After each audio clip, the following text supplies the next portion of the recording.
So what does wealthy actually mean to you, and can you define it? I asked this question really early in the course because I believe one of the reasons people do not achieve the wealth that they want in their life is they don't actually define what it means to be wealthy, and they don't know when they're actually going to get there.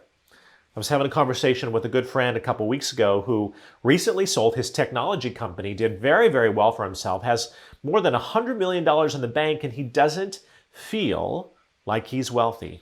He doesn't actually think that he achieved the level of wealth that he wanted for himself, and I really challenged him to think about that. But it made me think broadly, gosh, I think this is one of our big challenges. So I'd like to start here and ask you this question: what does wealthy mean to you? Now, I've got some tools here, 2 tools in particular that I think will really, really help. And I'd like to go through them right now. Both of these tools are downloadables in the course. So I would encourage you to download them, fill them out, and work with them. The first one is really a 5-part conversation tool. And the reason I like to start there is because this conversation about wealth is rarely one that is had just with oneself. Right? You probably have some incredibly important key stakeholders in your life, financial and otherwise, that you need to get on the same page with about this stuff. And there's so much to this topic that having conversations with other people can reveal limited beliefs we have about ourselves and about what's possible, that without having that conversation, we wouldn't necessarily see it. So this 5-part process is designed to either have you work it on your own in your journal, or to have a conversation with a coach, a mentor, a friend, or significant other, and start to flush this out. All right, so let's go through them. Part one. Part one is, I do want you actually to define very specifically what wealthy means to you in writing, short paragraph form, and if you're doing this with someone else, have them write something too. Now, it's possible that you're going to write a bunch of stuff that's really emotional, how you want to feel when you're wealthy. Maybe you're going to write things like things you want to do when you achieve that level of wealth, or maybe things you want to buy. That's a great start. Though I want you to very quickly write down how much that stuff's going to cost, right? It's not too hard to write a paragraph and dream big about all the wonderful things you'd like to experience in life.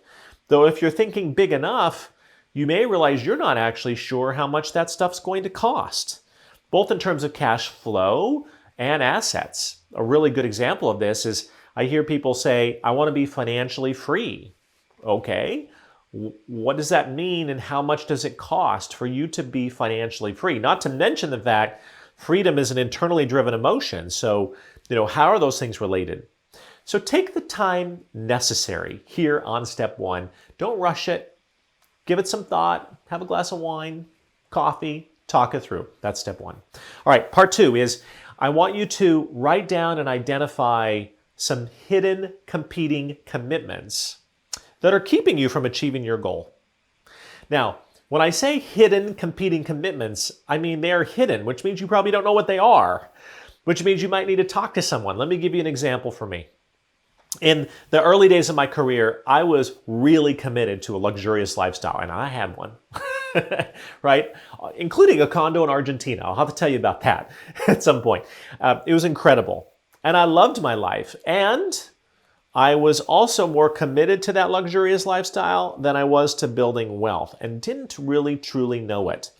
The experience I was having was, it was like 2 steps forward, 2 or 3 steps backwards, and I didn't understand until much later that my commitment to the luxurious lifestyle was competing with my commitment to build wealth, and I had to sort that out, right? So what is that for you? What is the rip current that's pulling you back, that is competing with your commitment to build wealth? Let's identify that here in part 2.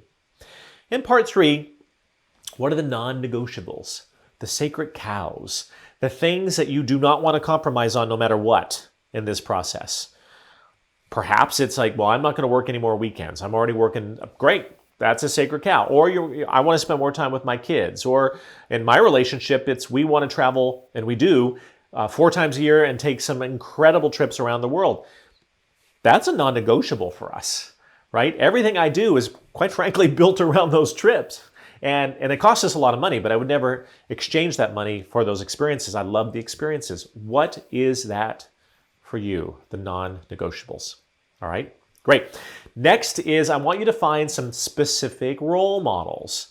And what I mean by specific is when we think of role models, we'll think of someone that is wealthier than we are, and they're like, and that's my role model. Well, maybe, but nobody's good at everything.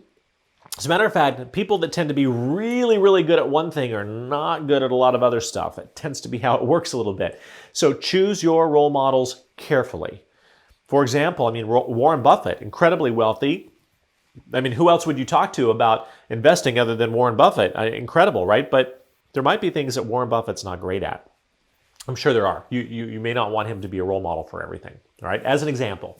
So that is step 4. And then step 5 is identify concrete baby next steps.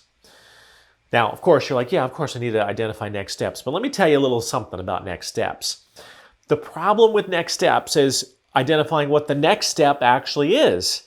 Generally speaking, we will look at all of the steps that must be taken, and you've probably already identified a bunch of them.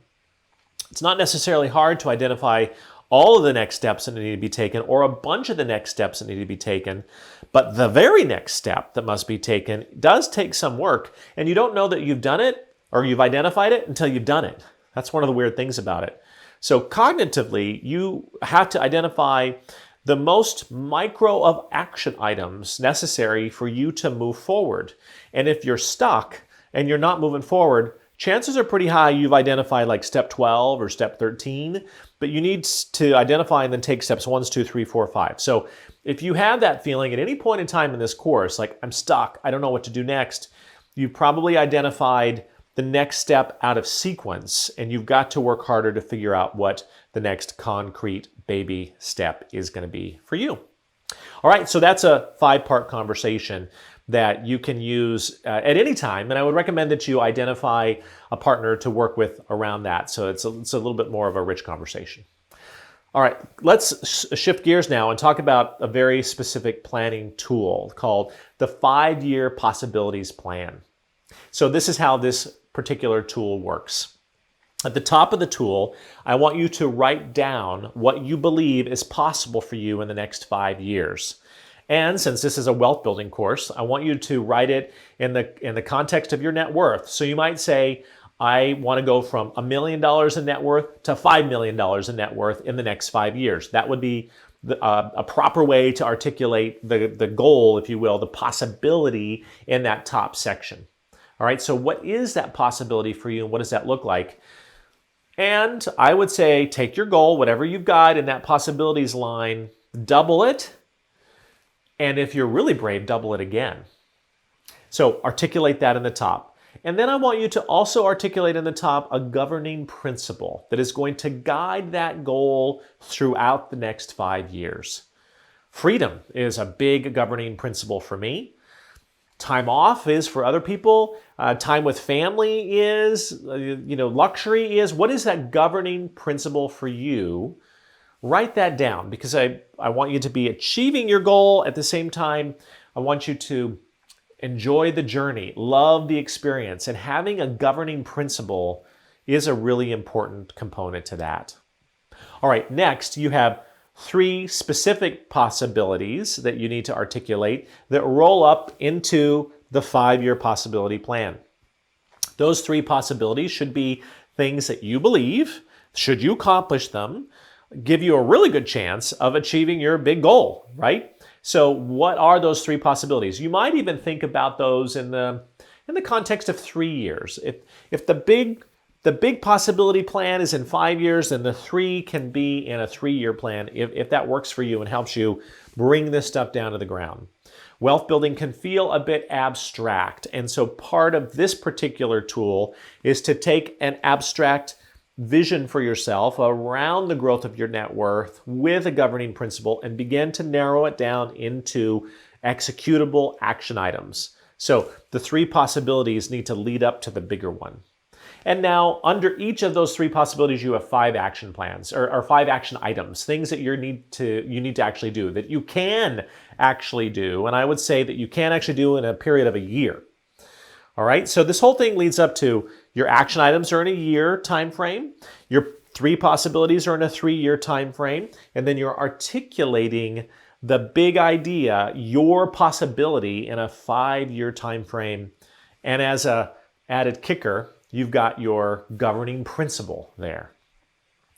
All right, so just as a recap, we've got the 5-part conversation plan, which is designed to just kind of flush out these ideas, bring some things to the surface, pre-identify issues, obstacles, things that you're going to want to work through. And then we have the 5-year possibility plan. Now, if you're like, I don't know, I don't have any specifics, well, that's what the course is for. Though I really wanted to introduce this plan and these 2 tools early so that you can begin to work through them now. And so no matter your clarity at this point, I'd encourage you to begin to fill out the framework for this. It'll be instructive. It's kind of fun. And by the time you get to the middle and to the end of the course, you'll be able to measure how much progress you've made and the specificity of things. And that's what it's about, right? Is we've got to now get into how do you do this? What specifically do you need to do? And what are those concrete next baby steps? Let's keep going.